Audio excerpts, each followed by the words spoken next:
Hey, young world, my name is Sue Solo, and not only am I your favorite Ethiopian, but I get to serve as today's moderator, meaning that I'm blessed to spend a little time with some really big, influential people. I'm sure you guys are ready for them, so let's get started. This is the Select Conference Behind the Lens.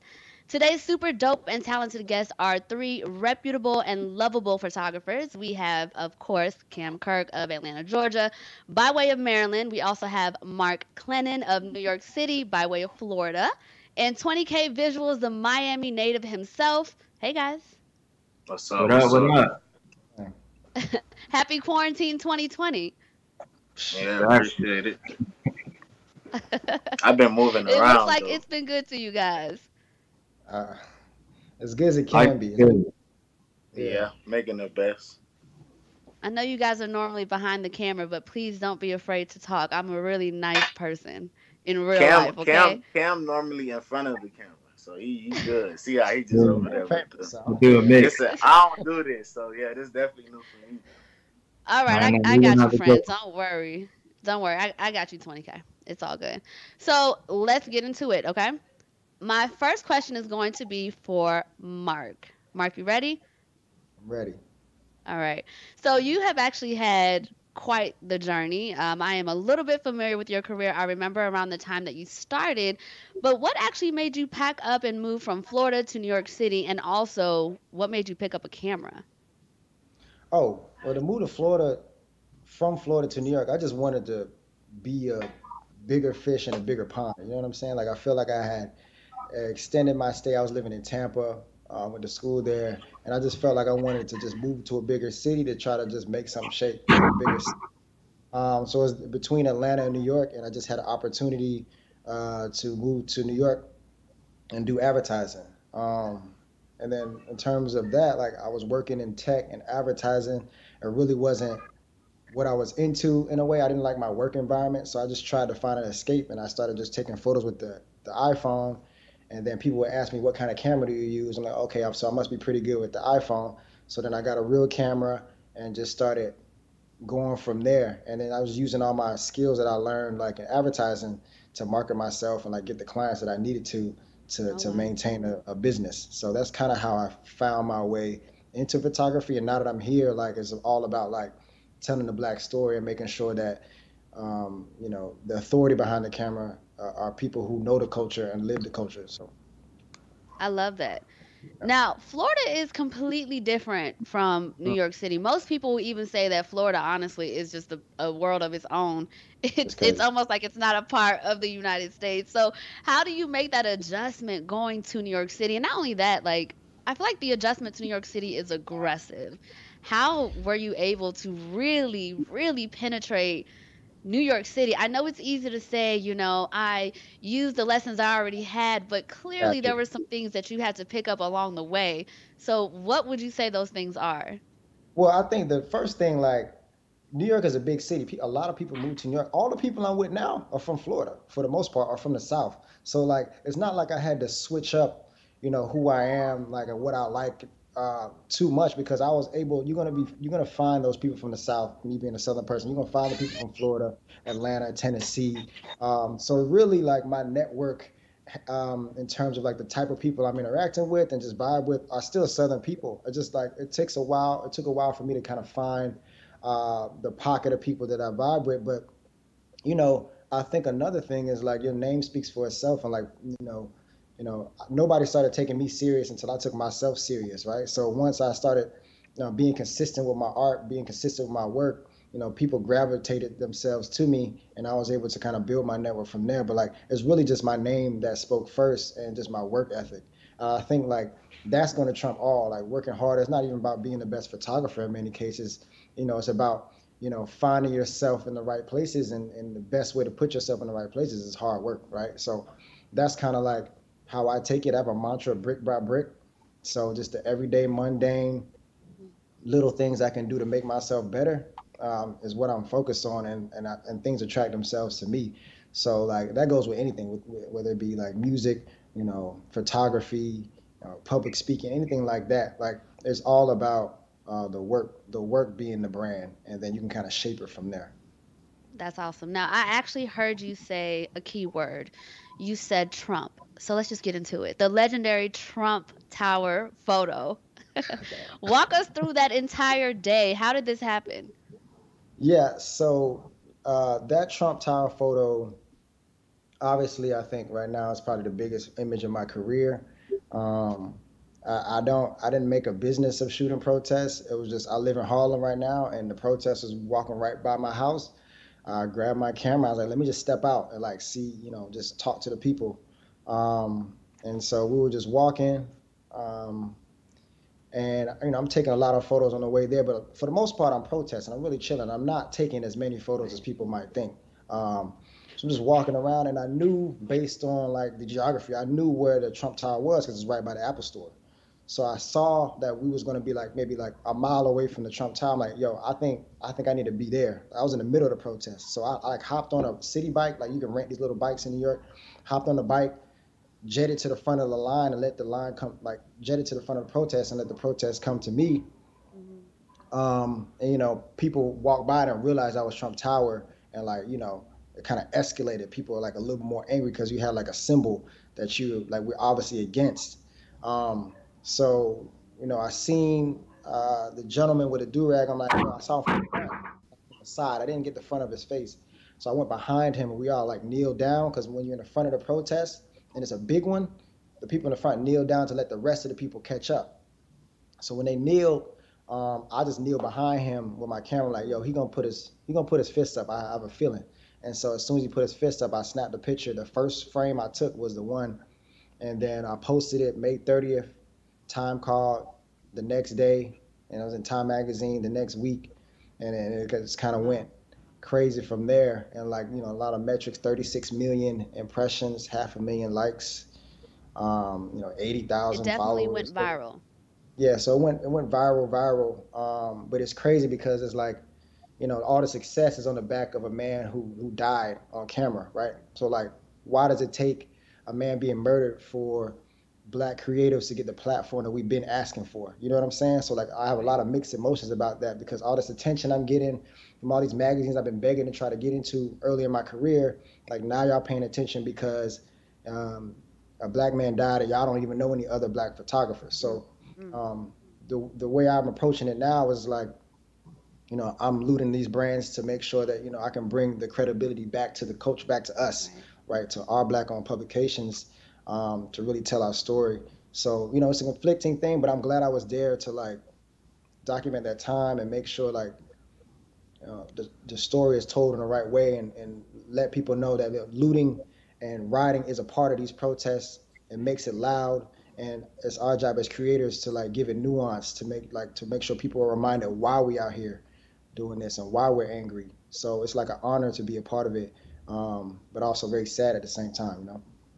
That's awesome. I guess it is really more so about timing. And, since we're talking about timing and 20K has already said that he isn't usually in front of the camera, I'm going to go ahead and give you some time. Okay. You ready, 20K? Yeah, what's up? Okay, friend. How did you meet Kodak Black? That is what the people want to know. Man, I met Black at it was crazy. I kind of got the same similar like setup as Mark. Like I used to use my phone. Like I love my phone. I still like. I got two phones. Like one is a camera, one is for me to be on the phone. But like I used to be in the studios a lot, like taking pictures with my phone. And it's crazy because like even once I got into motion with everything, I started looking back at my old phones, and I dead ass had like a video that somebody recorded of me taking pictures of like Meek and French at a concert backstage with my phone. And like showing them the like what it looked like, and they just going crazy. Like, yo, how you get it to look like that? Like, it's crazy. And I'm like, that's crazy. I'm working with him now. But Kodak Kodak came from a friend of mine. A friend of mine was like part of his management team, and they had reached out to me just to come out to the club and like film one of his shows. But at that time, I hadn't heard anything about him. I don't know nothing about him at this point. But the club is literally like 2, 3 intersections from where I live. So I'm thinking like maybe he might be there just opening up for somebody or something like that. Parking lot packed. And they like, nah, he's the person that's performing. I'm like, all right, who is he? They like, he from Pompano. He a kid. I'm like, never heard of him. So he pulls up, jumps out. He pull up Audi, jump out with his polo on, grill in his mouth. I'm like, oh damn. I'm like, okay. He like, you the cameraman? I'm like, yeah. He like, all right, let's go. I'm like, no, let's go. At this point, I was just following man here. I'm like, yo, this shit crazy. Like, it's dumb packed. I don't know nothing that's going on. I'm just watching. But it's like, it's definitely like Florida culture. It's him, all his homeboys. They taking pictures with the goals. Everybody grilling, dreads. It's just like, I ain't heard no music yet, though.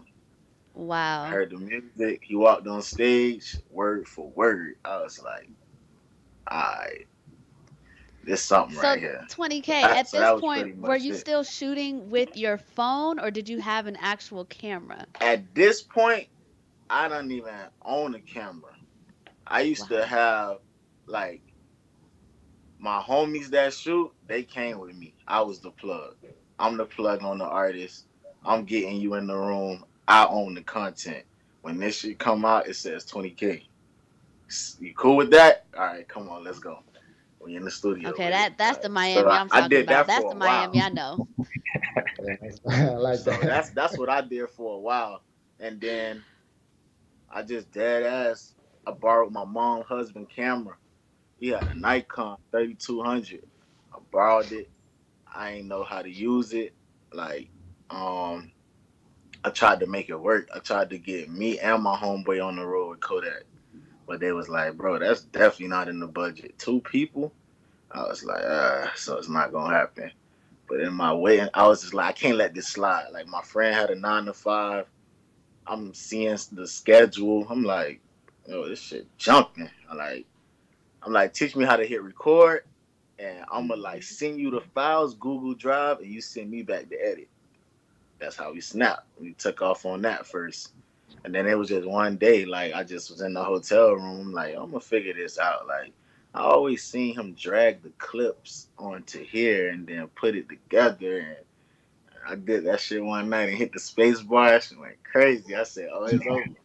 That was it. I was up. I was Instagram good enough. Like I knew, like, and I just always knew what it was. Like I was dead ass like about dropping that content like this. Like Kodak shows would be over. I had the Instagram clip ready 30 minutes after the show is up. Like so that was just part of it. Just understanding that people wanted shit like ASAP, like that fast, that turnaround time. Like I would be at festivals and shows. I would always take a laptop with me. Me and my homie would be filming.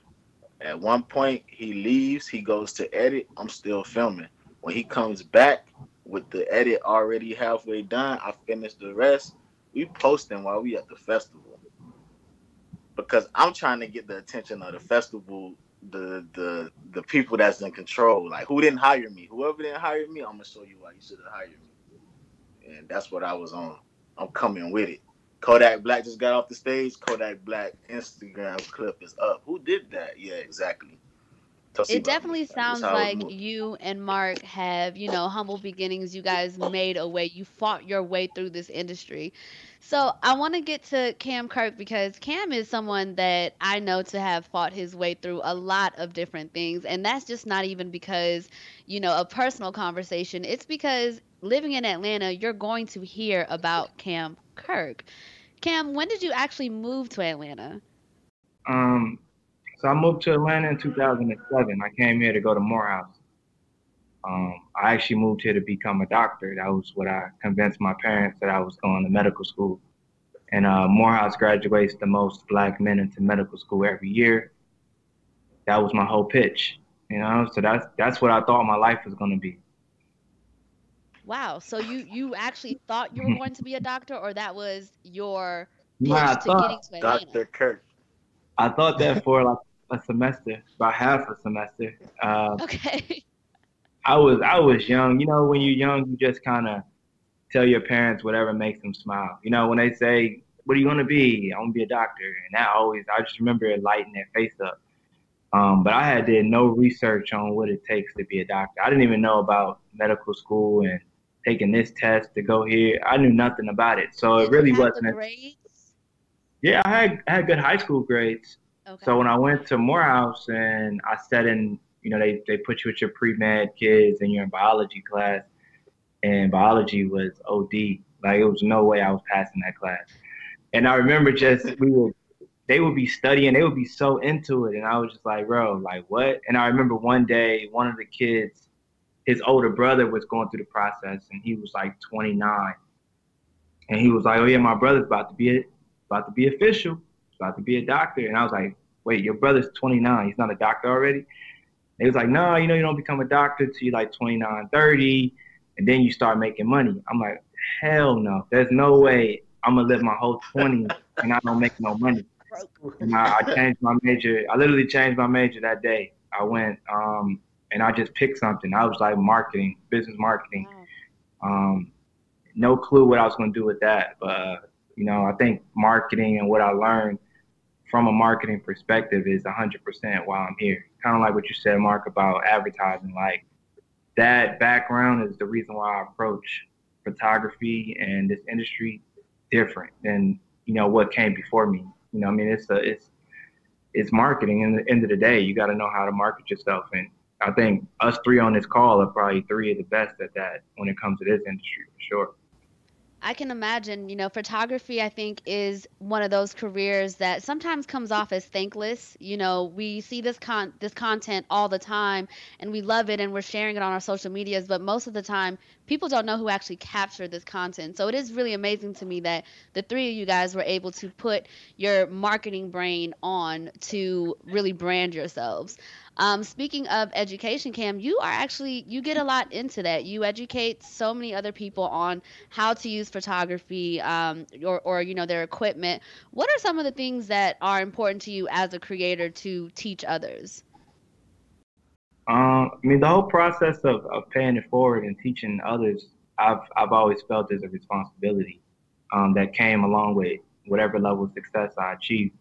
So when I first got into the game, there were, I think I can confidently say this, there were too many Black photographers that were actually getting credit or getting success documenting our own culture.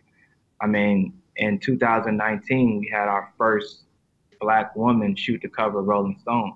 It's like we're just now getting opportunities to shoot our own people. So in that regard, when I was coming up, it was important that somebody was a LeBron James or that, or Michael Jordan or that. I wasn't so concerned about being the best, but just like people coming after me need an example to follow. They need to know that it's possible. So for me, teaching people is just basically passing down a blueprint that was never given to me. I didn't have one. We had to make one. I think all of us on this call can agree. We had to make one. There was no 20K before 20K. There's no market for him. Like, in this day and age, with social media, with everything going on, how do you stand out? So I just basically have been packaging the lessons and the mistakes as well that I've learned, and felt it's important that the next person that comes after me skips 10 steps and they can actually justify that this is a career. Because a lot of people didn't believe shooting hip hop or shooting Black culture was a career. You know what I mean? If you were a photographer, they would say, okay, well, do you shoot weddings? Do you shoot prom? Do you shoot this corporate side? And I was like, nah, I shoot rappers. I shoot people with the name Gucci and Littles and all the Youngs and all that. Like, that's what I do, and that's all I do. And before, I don't think it was a career like that. You had to do that as your personal hobby, and then you had your money over here. And thankfully, through, not only just myself, but the works of a lot of people that came up around the same time as me, it's a full-blown career. It's damn near oversaturated, but it's a career I was now. about to say it's oversaturated now. Yeah, you can get in and you can make some money, some real money, and it's special to see a lot of us now dominating the space, or in my mind, we're dominating. The best work that I see is usually taken by us, and they're starting to pay attention. You know what I mean? So it is unfortunate that it's taken this long, But I think that the right people will take this little bit of affirmative action we getting and make sure that that door stays open forever. So it's For exciting. sure.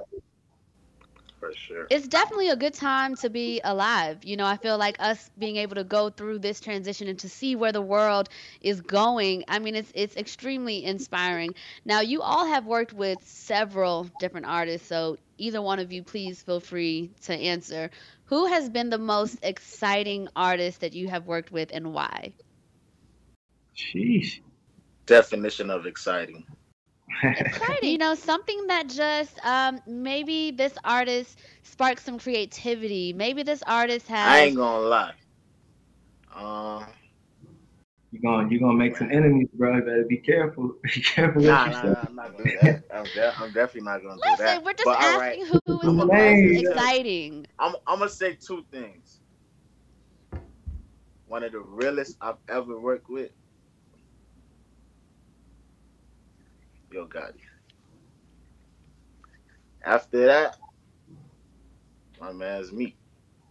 Yeah. Straight up. That stuff right there, like the stuff Meek doing is like it make you pinch yourself in the room. It's different. It's different. It's different. The conversations, the Personal people, movement. like he say, the level up, like the level up different. If you ain't ready to level up, like you gotta get from around it because it's different. Like it's a lot of stuff that's not accepted anymore. You like just gotta grow out of certain stuff. Like for that level up, like that's a real level up. Like you're in front of the Billy Boys, blue collar all day, every day is up. Like it's crazy. Like sometimes some of the stuff we do, like just with him, a lot of the conversations I would say, like in the situations are exciting. Like knowing like all the people that's being freed through the reform justice thing they got going on, just hearing about his career. Like sometimes I just sit there and look at him. Like I remember like watching on YouTube blogs like braids, rapping, freestyling. Like my homeboys in college put me on the Meek Mill. So it's like I was the dude from the South, like, yo, who is this? Like, what are y'all listening to? They like, Meek Mill, you tripping. It took for T.I. to co-sign Meek for me to listen, being a dude from the South. So like now to like see the level up from then to now and really be around it, I'm like, yo, that's mad exciting. Like Okay, real quick, 20K, that's just yes or no. Are you the photographer who's been taking all these pictures of Yo Gotti and his new body? That's just a question that the ladies want to know. I took some, but nah, that's You not took all okay, me. It's not all me. They know it's me. ladies, Just look at the ladies, I watermark. got y'all. I got y'all. I don't never slip. If you don't see the watermark, that ain't me. Yeah. You gotta have that 2K watermark on there. That's how you know it. Yeah, Got them to. fouls don't even come your way without it. Now, I want to ask this to the group, of course, skill versus personality. Would you rather work with someone who is really good at what they do, but difficult to actually work with and is too closed-minded to learn, or someone who's like mid-skill level and open to learning? Wow. I think I we all think got the same answer. I don't know. I'm in the middle. It depend on the environment. It depend on what I'm doing.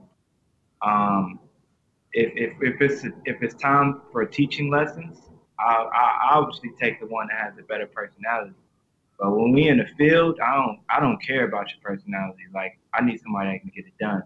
So for me, like as an employer, somebody that has like 9 employees, I don't have room for all 9 to be trying to learn or figure it out. I might have one or two slots on my team for someone that we grooming, but I need you to get it done. And even if I don't like your personality, we don't hang after work. That's cool. But you're getting the job done. I'm with that. So it's a mix. On set, I'm dead ass serious. So I need someone like professional. You know what I mean? And then or that got the skill.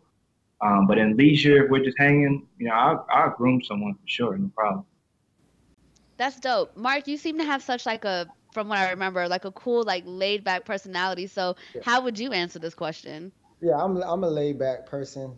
But when it comes to having somebody on my like I have people on my team that are very organized, and so if you're gonna be tough to work with, it needs to be uh, you being tough on the schedule, tough on the payment, tough on like making sure that the logistics are getting handled. I can be good cop. I need a bad cop. You know what I'm saying? I need somebody to say no, I ain't doing that, right? So like it just it depends. Like it depends on the situation, but for the most part, I'm the face of the shoot, like, or I'm the photographer, I'm the quarterback, right? But I need my team to play a role. So if I have somebody that's my offensive lineman that says, hey, keep the client needs to talk to this person before they talk to me. That way, I can keep my focus on the talent.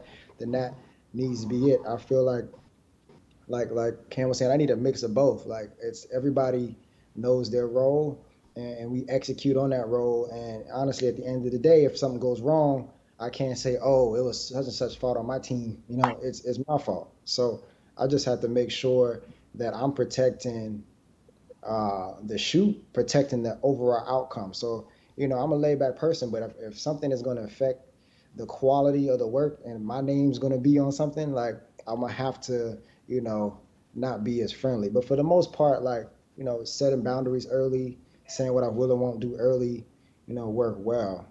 In terms of like working with talent, like for instance, Wyatt Lucci, I work with him on something with Foot Locker. I ask around, I talk to people, what year was he born? Because I got to make a playlist. You know what I'm saying? Who does he know? Who does he not like? Right? So might have to adjust my playlist. Me personally, I listen to a lot of Atlanta artists that he may not like, right? So, doing that research and making sure that I'm talking to the client from Foot Locker saying, hey, we got to play this playlist that has just Lil Wayne from the mixtape on, because I know he was born in like 91, right? So I know if you're born in 91 from the South, you listen to Wayne, right? So we're going to just run Wayne the whole day. And so I need to be a stickler about like some of those lighthearted things I have to be, tough on, because I know it's going to overall affect the product and the shoot and the environment. Thank you for that, Mark. It's really dope to get that type of insight, especially from someone who is living in the moment, someone who goes through this every single day. I appreciate you guys' time and helping me to get 20K comfortable. Cause at first, he wasn't really messing with me, but I see we're cool now. I ain't want to. Look, Nah, it's all good. I'm good. it's okay. I just feel Hey, like, Cam. Miami just has a way. Miami has a way. But you know what? I do want to thank you guys for your time. And I want to wrap it up by asking you all, out of all the advice that you've given people, out of all the lessons that you teach people, what is the one valuable thing? What is the one valuable thing that you would tell yourself if you could go back and tell your 10-year-old or your 15-year-old self anything that pertains to who you are in present time, what would that thing be? 20K, let's start with Who you, want to bud. go first? 20K. Man, I ain't gonna lie.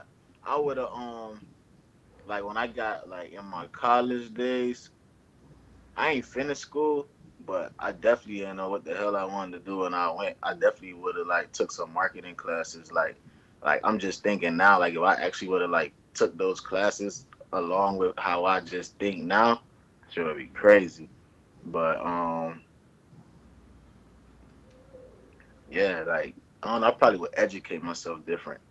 Like I taught myself all of this stuff. It's still stuff. It's still stuff about the camera. I don't know. To be honest, like I still ask questions now. I just don't do it as loud or publicly. But shit, I might have a question for Cam because, bruh, I just know how to make it look good. Like I don't know how to do the whole like. I was never like a dude that did like the studio shoots and stuff like that. I was just popping out with the camera and going crazy. So certain stuff make me a little uncomfortable. But nah, I would educate myself probably a little better. Well, thank you. Thank you for that. What about you, Mark? The What I would tell my younger self, uh, stop complaining, do the work. Like I feel like, especially early on, like I didn't want to be the picture man. You know what I'm saying? Like I knew I was good. Like I had the iPhone, like, but I didn't want to carry around the camera. You know what I'm saying? Like I was honestly, I was just scared. I was scared of looking like a beginner. That was like the main thing. So like, don't worry about looking like a beginner because everybody's trash at first. You know what I'm saying? So just get the trash out your system and keep pushing from there. So yeah, I would tell myself that.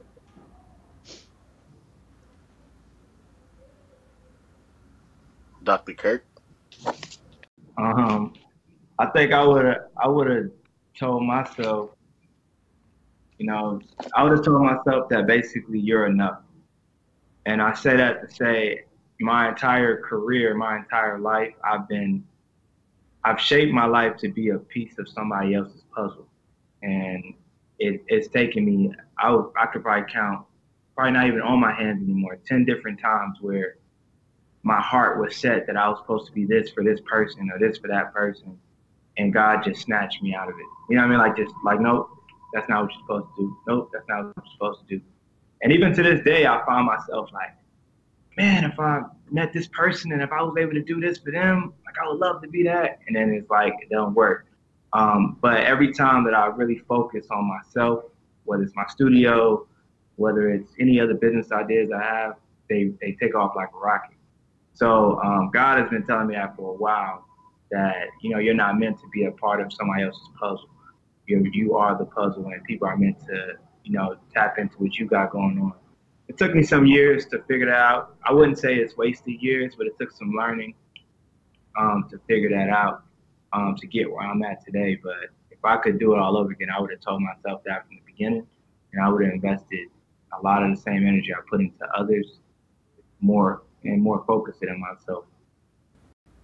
Amen to that. That is one of the realest things ever. When you try to force yourself into something that is not meant for you, you find yourself in a continued struggle. It just never stops.